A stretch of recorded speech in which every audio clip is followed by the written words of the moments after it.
The rebellion is required for your sake, right? For you to say, I'm not going to be someone else, because I can tell you now at my age, and I used to listen to women who were my age who would say, well, who am I anyway? I've been doing all these other things all along.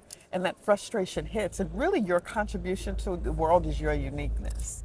Welcome to the Sonya Barlow Show. My name is Sonya Barlow, and I am the host of this very authentic audio and video based podcast.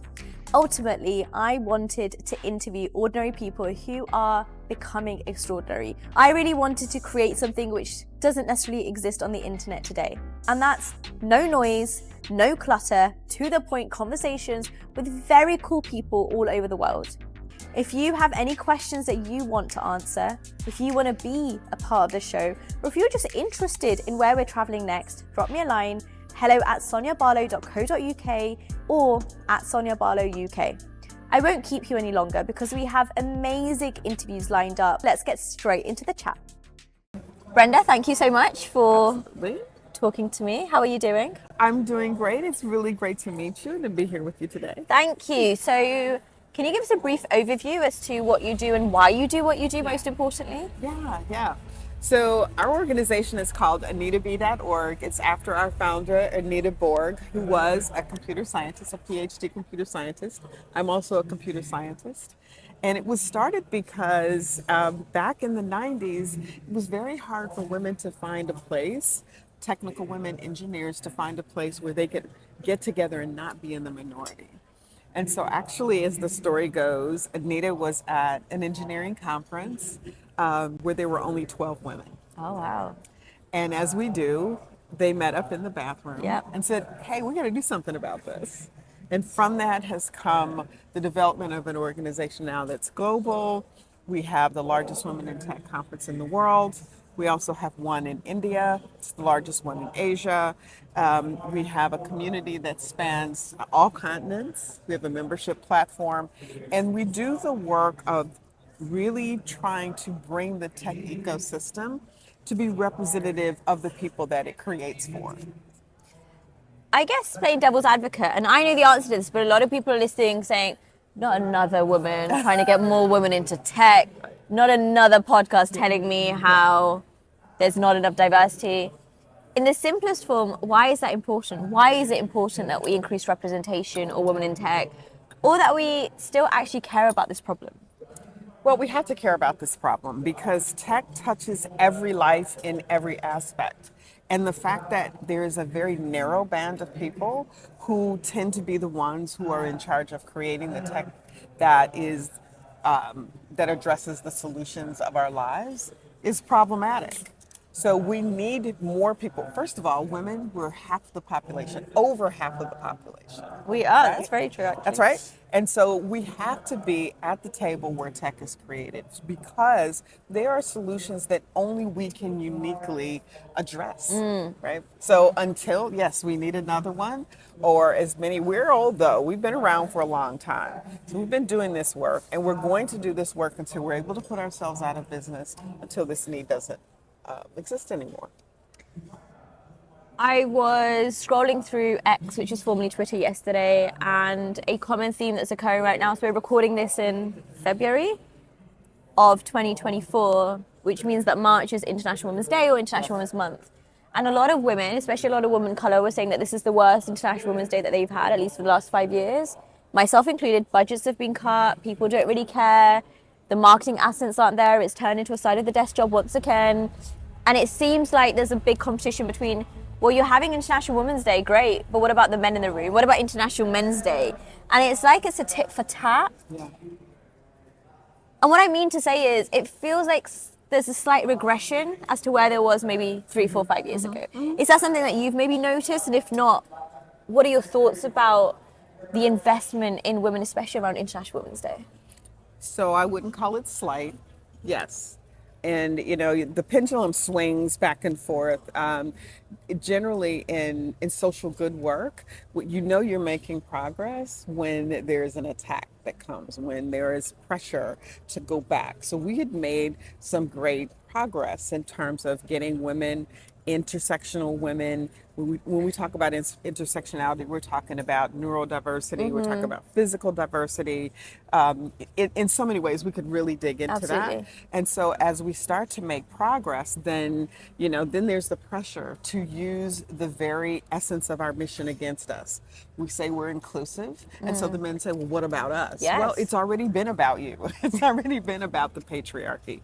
The whole workforce has been set around how to help men be successful. And so all we're trying to do is to balance that so that we can have the investment of great minds of all sexes at the table where tech is created, to create those pathways in instead of just the traditional ones that traditionally worked for men. Yeah. Right? And so it's really an investment in humankind in general, because when more solutions are created that serve more people, we all benefit from it. Absolutely. So it's a tragedy that we have this sort of pushback, this backlash, or whatever we want to call it. But I trust that the people that I know who care about this will persevere, because it is the right thing to do. Absolutely. And yesterday I had the pleasure of interviewing Princess Lamia from Saudi.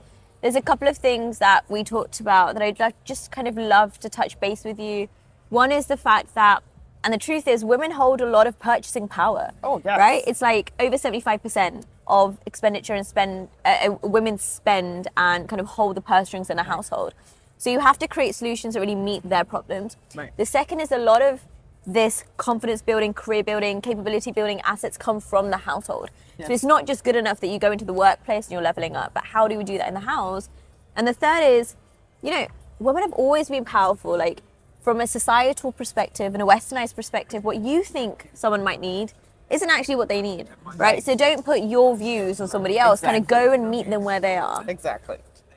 I guess, given all of that, what I've just shared, how can we be better in really encouraging the skills that come within tech, the confidence that comes within tech from the ground up and the educational level, so that to some extent they kind of don't need organizations like us. To some extent, you don't need to get into the workplace and feel like, oh, I'm lonely and I don't know what I'm doing. Oh, And exactly. I guess that's kind of what we were alluding to with Princess Lamia, so I'd love to get your thoughts on that. Sure. And I think part of the conversation that we've been having internal to our organization is purposely choosing the types of solutions that are corrective, not protective. Right? If we're always telling a woman how to cope, I get questions about, how do you help women? Well, we don't need help. First of all, we need the barriers. And we need money. down. We need money. We need the barriers down. We need the same opportunities that men get. And so, when you think about what it takes to address tech, I think of it holistically. I'm not just my hands on the keys or whatever it is I do technically. I need to have the ability to have childcare. I need to have the ability to invest at the same rate as a man. I need to get paid the same. International Equal Pay Day is September 18th of this year, which on average, that means a woman internationally has to work into almost the fourth quarter before she Absolutely. makes what a man makes last year. Absolutely. That is right. Yeah, and in the UK, women stop being paid around November time, which means you're basically doing an actually 1 month labor for free, and that's women in general. But then when you break it down into intersectional kind of folks or race, ethnicity, dialect, neurodiversity, Absolutely. that's even lesser than, and the UN tells us it's going to take still nearly 300 years for a gender pay gap. And you're like, really? Because like, how is it that companies are still getting away with it? Yeah. Is maybe really the focus point. How is it individuals are still getting away with it? How is it that in 2024 we're still having another session on how to not just attract more women into tech, but retain them? Because I think retention is becoming an obviously major problem that a lot of companies don't want to address, because they make the sparkly stuff look nice on the outside, but when you get into the organization, it's still not coherent enough. They don't want to do the work. And it's not, I want to say it's not hard work, but it is constant work. It's not just about hiring the woman. As you said, I was part of that revolving door. Yeah. Come over and work for us. We've got all these exciting projects, and then you get in and you have the very same systems in place that really shouldn't have attracted us in the first place, right? So it's sort of like a checkbox. And so I think, you alluded to it before. We have to start from the beginning. We have to start with making education equal from the time girls and boys enter education. Absolutely. And one of the things that I think is so key, people like to say, again, how do we help women? How do we help people? Right? Absolutely. If it's normal for a woman to be an engineer from the time she's 3, that impacts the boys as much as it does Yeah. the girls. Yeah. Because then those boys, for them, it's just normal. I've had men who work for me say, it's easy to work for you. I've had this woman boss, this woman boss, this woman boss, so it's normal. They're not bucking against Absolutely. it. Right? And so getting more women into management is one key way that we can start to change this system, because when it's normal to look up and see a woman, that's the issue right now. Right? I've had a question come to my mind, right? And so a few years ago, a lot of companies started this women of color into leadership programs. And in the beginning, I, as a woman of color, was like, oh, that's so cool that they want to help me get into leadership. And then when you deconstruct it and you start really understanding about intersectionality and progression leadership, what you also see as one side of the coin is, well, actually, as a woman of color, you're not good enough in the way that you are to get into leadership. So we're going to help you conform into what the workplace wants, and you're going to progress. Yeah. I'm saying that at the age of 30 something, when it's taken me years to understand that at every point in life, especially in the corporate ladder, they're trying to change you or conform you, but yet they've hired you because you are disruptive or bubbly or have a lot of ideas or come with that, unique spark. How have you navigated that space when there's that conflict between, I do want to go into management and I do want to progress myself, so I kind of want to go down this route, but I also know what they're doing and I don't know if I'm okay with it, but I kind of have to be if I want to level up? It is a 25-hour-a-day challenge, right? Because what I find is, and I talk about this all the time, as a young woman, we have been taught from the beginning of our education to conform. Yeah. Right? And so what I want to say to us is, let's not conform. But it's risky, right? There's a certain level of rebellion that gets you out the door. There's a certain level of rebellion that gets you placed on the do not, progress her track.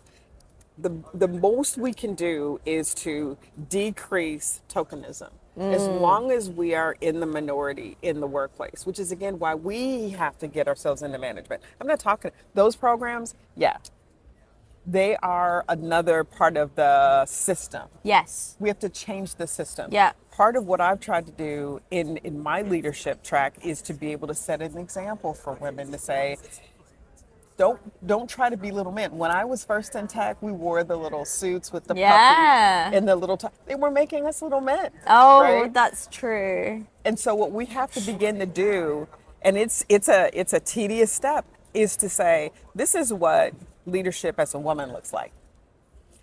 I'm not trying to be you. I'm bringing what's already missing here.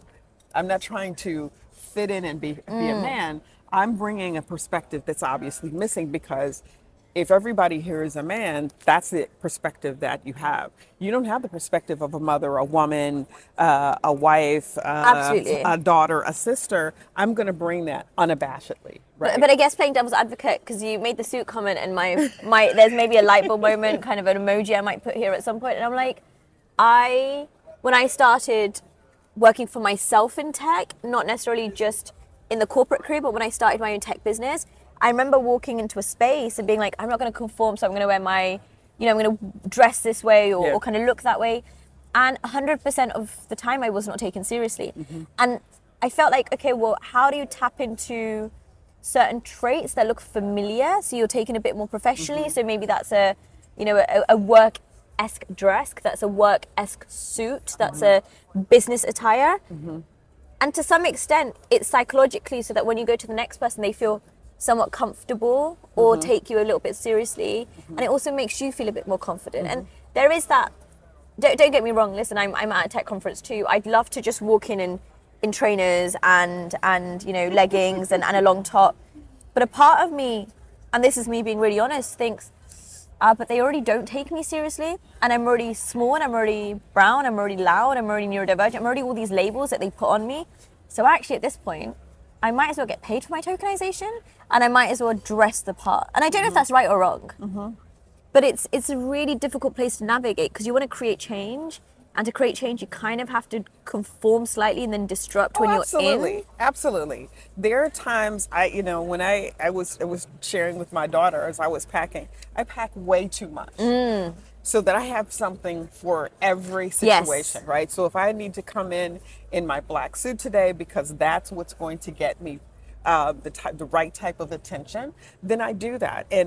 But what I want to introduce here is let's just own up to the incredible cognitive weight that is placed on having to do that. Absolutely. And I'm not making that as an excuse. I'm making that as a truth that we need to address to help us to be able to walk into these situations and know when we're tired. Many times we're tired because we are addressing all those additional things. But part of the freedom is to be able to address them. And your freedom is to say, I'm going to dress this way today. And I'm going to dress this way in this situation. Maybe when I go to a mentoring situation or if I go into a networking situation, right? You get to decide. But at some point, the rebellion is required for your sake. Right? For you to say, I'm not going to be someone else, because I can tell you now at my age, and I used to listen to women who were my age who would say, well, who am I anyway? I've been doing all these other things all along. And that frustration hits. And really your contribution to the world is your uniqueness.